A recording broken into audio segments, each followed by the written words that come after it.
E aí, turminha do Ministério Público, tudo bem com vocês? Vamos fazer a correção das questões aqui com o professor Marcos. E não é que caiu o que a gente trabalhou aqui, não é? Vamos lá.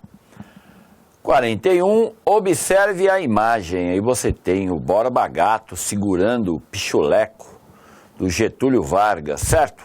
Então, essa aí é uma charge muito utilizada pela VUNESP. Tá? Não é a primeira, segunda, nem a terceira vez. Aí vira e mexe, a VUNESP coloca essa imagem do Borba Gato segurando o Getúlio Vargas para lembrar o quê, né, candidato? Então vamos lá. O cartaz foi produzido e apresentado no contexto A. do Levante Integralista de 38, no qual a ação integralista brasileira, sob o comando de Plínio Salgado, tentou destituir Vargas no poder? De forma alguma. Né? B. da Revolução Constitucionalista de 32, movimento no qual o Estado de São Paulo lutou com armas contra o governo provisório de Getúlio Vargas. Você já matou a questão, né, candidato? Você que fez a lição de casa, estudou, pesquisou, acompanhou direitinho aqui as nossas aulas de história, não é? Porque você está dizendo o quê? Da Revolução Tenentista? De forma alguma.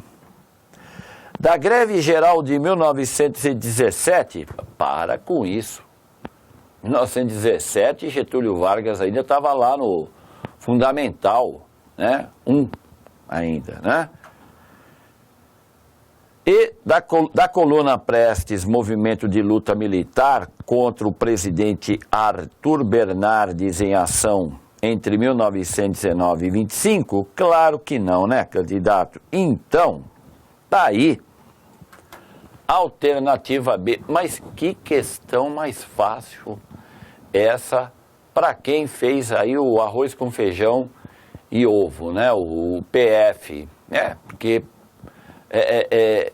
essas questões da VUNESP, elas são muito fáceis para quem, claro, estuda e aprendeu aí uma boa parte da história do Brasil que está sendo pedido no edital. Então é claro que Getúlio Vargas sempre vai cair, sempre vai cair. Disso você cansou de ouvir eu falar. Próxima questão 42. No início da guerra, Getúlio Vargas manteve o Brasil neutro e conservou relações comerciais tanto com os alemães como com os norte-americanos. Aos poucos, no entanto, foi se tornando cada vez mais difícil para o Brasil manter a neutralidade. A respeito da participação brasileira na Segunda Guerra Mundial, é correto afirmar que A. pressionado pela França e pela Inglaterra, o Brasil rompeu relações diplomáticas com a Alemanha. Pressionado pela França, mas de forma alguma. Mas isso aqui não tem nem como você piscar, entender que essa alternativa está totalmente equivocada. B. Rompidas as relações diplomáticas com o Japão, a participação da Marinha Brasileira foi decisiva nas batalhas do Atlântico. Quem dera, hein, candidato, nós termos uma marinha assim, tão participativa, né? Tão grande, tão poderosa a ponto de decidir batalhas no Atlântico. Você sabe que essa alternativa também não. C. Foi fundamental a pressão exercida pela Argentina, que exigiu que o Brasil declarasse guerra contra os aliados. Meu Deus do céu, tá? Sem comentários essa alternativa. D. Se condicionou a participação do Brasil na guerra contra o eixo ao perdão da dívida com a Alemanha. Aí outra coisa totalmente fora do que a gente pode considerar real, não é? E se declarou guerra ao eixo e houve o envio da Força Expedicionária Brasileira, a FEB, para a Itália. Precisa comentar alguma coisa, candidato? Não, né? Acho que não precisa. Tá aí outra questão muito fácil de ser resolvida, como sempre, para quem não foi fazer a prova, pelo menos as questões de história, no SDS, no SOD ou SAP. Não tem como errar uma questão dessa. 43, leia o texto. A comoção gerada pela notícia do Plano Cohen e o consequente medo do perigo vermelho serviram de pretexto para Vargas decretar a dissolução do Congresso Nacional em 10 de novembro de 1937. O presidente outorgou uma nova Constituição. É correto afirmar que a Constituição de 1937 permitiu a criação de partidos políticos regionais e reforçou as atribuições do Poder Legislativo. Você que estudou, acompanhou aqui as nossas aulas, sabe o que aconteceu a partir da outorgada Constituição de 1937, não foi? Sem partido legislativo já era, então essa A aqui você descartou. B. Ampliou os direitos de cidadania, como a liberdade de expressão para tudo. Para tudo. Não é? Você lembrou do DIP, não lembrou? Que liberdade de expressão é essa? Então, letra alternativa B, você também descartou. C. Limitou a presença do Estado como agente econômico e criou algumas estatais, como a Petrobras. Você não vai cair, você não caiu nessa pegadinha, né, candidato? Nós estamos em 1937, a Petrobras foi criada quando mesmo? Isso, então você também descartou essa alternativa. D. Suspendeu as liberdades individuais dos cidadãos e impôs censura aos meios de comunicação. E aí vamos aproveitar aí, garantiu o direito de greve? Tá? Outra questão muito fácil. Muito fácil. Discutimos, analisamos, fizemos questões. Eu insisti muito no Getúlio, falei para vocês, Getúlio Vargas é o divisor de águas. Olha aí, 3 questões só do Getúlio. E não foi exagero eu falar, né? Lá lembrar vocês sempre, não, olha, a VUNESP não vai entrar em questões polêmicas, não vai falar do regime militar. Não é o momento, o contexto atual não é legal. Tá? O homem lá de Brasília não gosta disso. Então, alternativa D de dado. Muito bem para você que acertou. E vamos à última questão, 44. Os números variam, mas uma coisa é certa. Este comício foi a maior manifestação já realizada em São Paulo desde a Marcha da Família com Deus pela Liberdade, em 64. Os verdadeiros heróis, nesse 25 de janeiro de 84, foram as 300 mil pessoas, 301 mil, eu estava lá, tá? Que provaram ser possível fazer política com amor, garra e alegria. O povo se aglomerava, discutia, pulava. Ali adeptos do PT, PMDB, PCB, PCdoB, PTB, PDT, até mesmo alguns solitários pedecistas, não é? Texto apresenta uma manifestação A. Contra o governo do presidente Ernesto Geisel. Não, de jeito nenhum. O Ernesto Geisel, você deve ter lembrado, não governou o Brasil até 84, né, candidato? Então, você descartou essa também. B. que fez parte da campanha direta já. C, em apoio à greve dos metalúrgicos do ABC. D, que criticava a hiperinflação.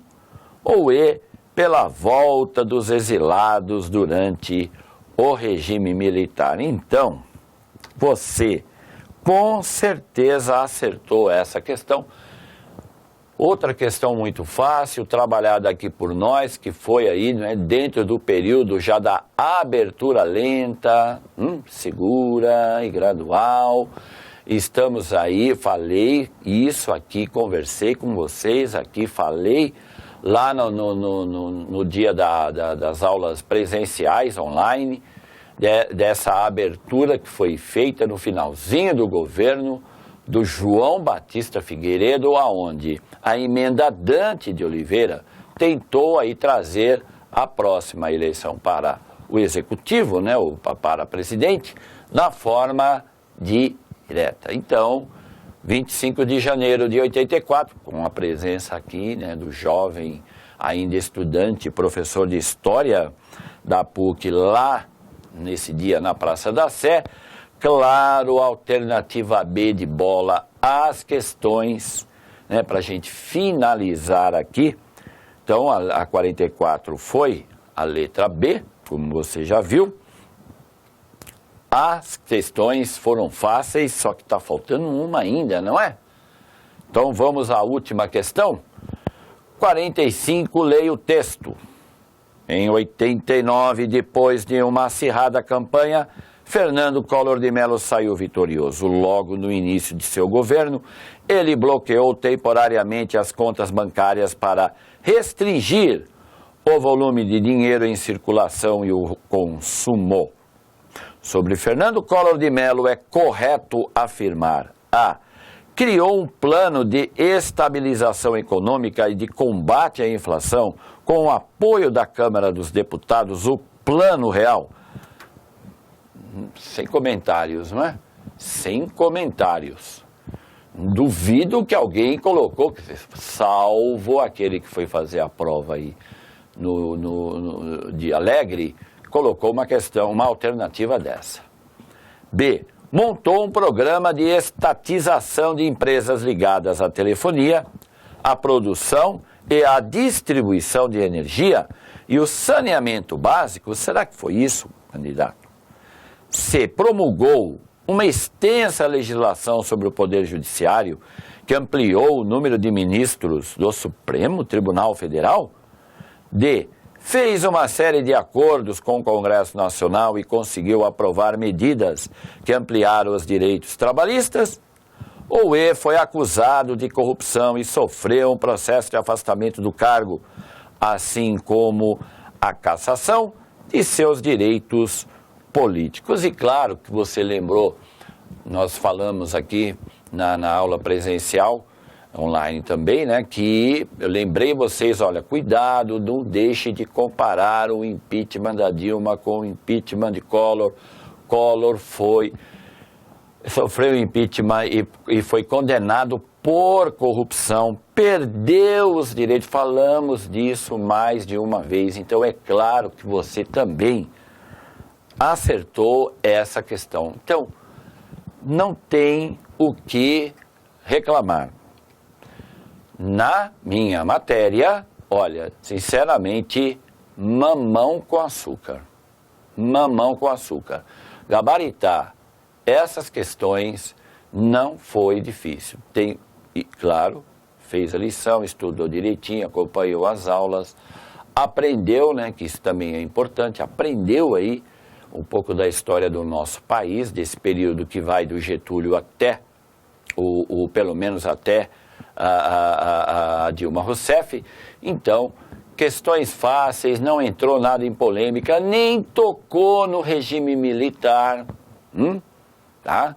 Então não é que é uma questão aqui que a gente sabe tudo, é uma questão de dizer para você aquilo que a gente falou aqui muitas vezes.